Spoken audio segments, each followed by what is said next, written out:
बच्चों, पिछली कक्षा में हम महादेवी वर्मा द्वारा रचित संस्मरण भक्तिन का अध्ययन कर रहे थे।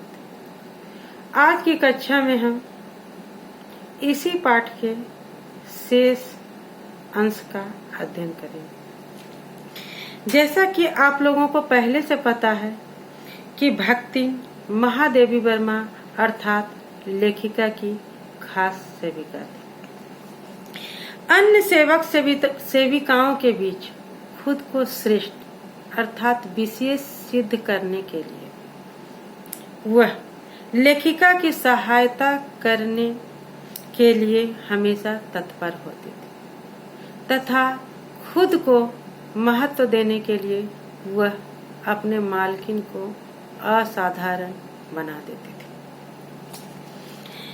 तो चलिए हम पाठ का अध्ययन शुरू करते हैं। लेकिन वह स्वयं कोई सहायता नहीं दे सकती थी, इसे मानना उसके लिए अपनी हीनता को स्वीकार करना। भक्ति अन्य नौकर नौकरानियों को लेखिका की पढ़ाई लिखाई में मदद करने के लिए बाध्य करती थी। असमर्थ होने के कारण वे अपने हाथ खड़े कर देते थे, परंतु भक्तिन यह मानने से इनकार कर देती थी कि वह इस कार्य में असमर्थ है और इसे वह कई तरीकों से प्रामाणिक भी बनाना चाहती थी। तो वह कोई सहायता नहीं दे सकती थी, इसे मानना उसके लिए अपनी हीनता को स्वीकार करना है। इसलिए वह दरवाजे पर बैठकर बार बार कुछ बताने का आग्रह करती रहती थी। मदद संबंधी कभी अधूरे चित्र को कोने में रखकर, कभी उत्तर पुस्तकों को बांधकर, कभी रंग की प्याली धोकर, तो कभी चटाई को आंचल से झाड़कर। वह जैसी मदद करती उसे भक्तिन का अन्य लोगों से अधिक बुद्धिमान होना प्रमाणित हो जाता है। वह यह जानती है कि जब दूसरे लोग मेरा हाथ बटाने के बारे में सोच भी नहीं सकते, तब वह सहायता करने की इच्छा को क्रियात्मक रूप प्रदान करती। यानी वो सहायता करना चाहती तो अन्य तरीके से कार्य करके उसकी सहायता करना चाहती थी और बहुत हद तक करती भी थी। इसलिए मेरी कोई पुस्तक प्रकाशित होने पर उसके चेहरे पर प्रसन्नता की आभा वैसे ही उद्भासित होती जैसे स्विच को दबाने से बल्ब में विद्यमान आलोक। जब लेखिका की कोई पुस्तक प्रकाशित होती तो उसके चेहरे पर प्रसन्नता की आभा कैसे निकल पड़ती, जैसे स्विच को दबाने से बल्ब के अंदर विद्यमान मतलब उपस्थित आलोक, आलोक मतलब प्रकाश। वह अकेले में उसे बार बार छूकर आंख के निकट ले जाकर और चारों ओर घुमा फिराकर मानो अपनी सहायता का अंश खोजती। क्योंकि वो पढ़ी लिखी नहीं थी, इसलिए वो उसको पढ़ नहीं सकती थी, लेकिन घुमा घुमा कर उसको आंखों के पास ले जाकर अपनी सहायता का अंश वो खोजा करती, सहायता का भाग खोजा करती थी। और उसकी आंखों में उपस्थित संतोष कहता कि उसे निराश नहीं होना पड़ता, और वो पूरा इस बात का उसे संतोष होता था कि हाँ, कहीं न कहीं उसके सहायता का अंश इस पुस्तक में जरूर छिपा हुआ। और यह कुछ कुछ स्वाभाविक भी था। लेखिका के अनुसार यह सही था कि उस पुस्तक में भक्तिन के सहायता के बहुत सारे अंश होते थे। किस तरह?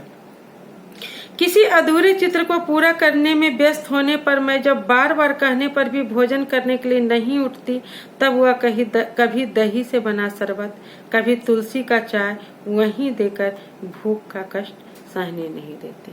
लेखिका को भूख का कष्ट नहीं सहने देती तो लेखिका संतुष्ट होती तो लेखिका अच्छे चित्र बना सकती, अच्छी रचना कर सकती। इसलिए लेखिका के किताब के प्रकाशित होने में या किसी भी चित्र के पूरा होने में कहीं न कहीं भक्तिन के सहायता के अंश जरूर होते थे, ऐसा लेखिका मानती है। दिन भर के कार्यभार से छुटकारा पाकर जब मैं कोई लेख खत्म करने या भाव को छंदबद्ध करने बैठती हूँ, तब छात्रावास की रोशनी बुझ चुकी होती है। लेखिका कहती है दिन भर उनके बहुत सारे कार्य होते हैं, बहुत सारे काम होते हैं। जब उससे छुट्टी पाकर वह जब कोई लेख लिखना चाहती है या बहुत सारे भाव उनके मन के अंदर आते हैं, उसको छंद रूप में यानी कविता रूप में उसको परिणत करना चाहती है, तब छात्रावास की रोशनी बुझ चुकी होती है, यानी कि सभी लोग सो चुके होते हैं। मेरी प्यारी हिरनी अर्थात लेखिका की प्यारी हिरनी सोना तख्त के पैताने मतलब पैर के साइड फर्श पर बैठकर घूमना बंद कर देती है। कुत्ता बसंत छोटी सी मछिया पर बैठकर पंजों में अपना मुख रखकर आंखें मूंद लेता है और मेरी बिल्ली गोधूली मेरे तकिए पर सिकुड़ कर सो जाती। लेखिका को पालतू जानवर का शौक था। उसकी बिल्ली का नाम गोधूली, कुत्ते का नाम बसंत और हिरन का नाम सोना था। और जब लेखिका अपनी कविताओं को छंदबद्ध करने बैठती या निबंध लिखने बैठती तो उनके तीनों पालतू जानवर आराम की मुद्रा में होते थे। लेकिन मुझे रात की निस्तब्धता में अकेली ना छोड़ने के उद्देश्य से कोने में दरी पर बैठकर बिजली के चकाचौंध के कारण आंखें मिचमिचाती हुई भक्तिन एकदम शांत भाव में जागरण करती। रात की निस्तब्धता, कहीं कोई आवाज नहीं है, लेकिन लेखिका अकेली नहीं रहे, उसे अकेली नहीं छोड़ा जाए, इसके उद्देश्य से भक्तिन भी जागे रहती है और कोने में दरी पर बैठकर बिजली की तेज रोशनी के कारण उसकी आंखें मिचमिचाती रहती है और वह शांत भाव से जागती रहती है। वह कभी ऊँघती भी नहीं, क्योंकि मेरे सिर उठाते ही उसकी नजर मेरी आंखों का अनुसरण करने लगती। वो थोड़ा भी ऊँघती नहीं, क्योंकि लेखिका जैसे ही सर उठाती है भक्तिन को लगता है लेखिका किसी न किसी वस्तु की चाह में है, इसलिए उसकी आंखें लेखिका की आंखों का अनुसरण करने लगती। यदि मैं सिरहाने रखी किताबों के रैक की तरफ देखती हूँ तो वह तुरंत उठकर आवश्यक पुस्तक का रंग पूछती, क्योंकि वह पढ़ी लिखी नहीं है, इसलिए वो पढ़कर किताबों को तो ला नहीं सकती, इसलिए आवश्यक पुस्तक का रंग पूछती। अगर मैं कलम एक तरफ रख देती हूँ तो वह स्याही उठाकर लाती, स्याही इंक, और अगर मैं कागज को एक और सरका देती हूँ तो वह तुरंत दूसरी फाइल ढूंढने लगती। रात में देर से सोने पर भी मैं सुबह जल्दी उठती हूँ और भक्तिन को तो मुझसे भी पहले उठना पड़ता। यानी लेखिका के किसी भी काम में, किसी भी उपलब्धि में भक्तिन की कितनी भूमिका होती है, ये सीधे शब्दों में ना कहकर लेखिका एक प्रतीक के माध्यम से कह रही है कि मैं सुबह जल्दी उठती हूँ और भक्तिन को तो मुझसे भी पहले उठना पड़ता है, फिर भी भक्तिन उसके साथ आधी आधी रात तक जागी रहती थी ताकि लेखिका को कोई परेशानी ना हो। क्यों पहले उठना पड़ता था भक्तिन को? सोना उछल कूद के लिए बाहर जाने को बेचैन रहती थी, उसको निकालना होता था। बसंत कुत्ता नित्य क्रम से निपटने के लिए दरवाजा खुलवाना चाहता था, तथा बिल्ली गोधूली चिड़ियों के चहचहाहट में अपना शिकार का आमंत्रण सुन लेती थी। बिल्ली चिड़िया आती थी, उसमें अपना शिकार ढूंढने के लिए वो भी परेशान हो जाती थी। मेरे भ्रमण की भी एकमात्र साथी भक्तिन ही रही, सवेरे का भ्रमण हो या शाम का। लेखिका की एकमात्र साथी कौन थी? भक्तिन थी। बद्री केदार आदि के ऊंचे नीचे तथा पहाड़ी रास्तों में जैसे वह हट करके आगे आगे चलती रही है, वैसे ही गांव की धूल भरी पगडंडी पर मेरे पीछे रहना कभी नहीं भूलती। किसी भी समय कहीं पर भी जाने के लिए भक्तिन को हमेशा छाया के समान अपने साथ पाती। युद्ध को देश की सीमा में आते देख जब लोग आतंकित हो उठते हैं, युद्ध संभवतः द्वितीय विश्व युद्ध हो रहा था और ऐसे समय में लोग भय से कांप जाते थे युद्ध को अपने देश की सीमा में प्रवेश करते देखकर। तब भक्तिन को बेटी और दामाद उसके नाती को लेकर बुलाने आ पहुंचे, किंतु बहुत समझाने बुझाने के बाद भी वह उनके साथ जाने को तैयार नहीं हुई। क्यों? क्योंकि वह महादेवी वर्मा की सेविका ही नहीं, अनन्य भक्त भी थी। सबको वह देख आती है, रुपया पैसा भेज देती है, लेकिन उनके साथ रहने के लिए उसे मेरा साथ छोड़ना आवश्यक है,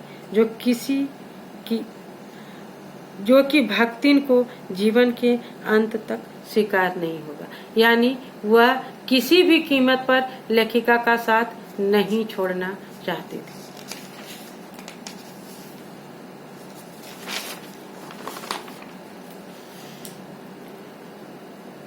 जब पिछले वर्ष युद्ध के भूत ने वीरता के स्थान पर पलायन वृत्ति को जगा दिया,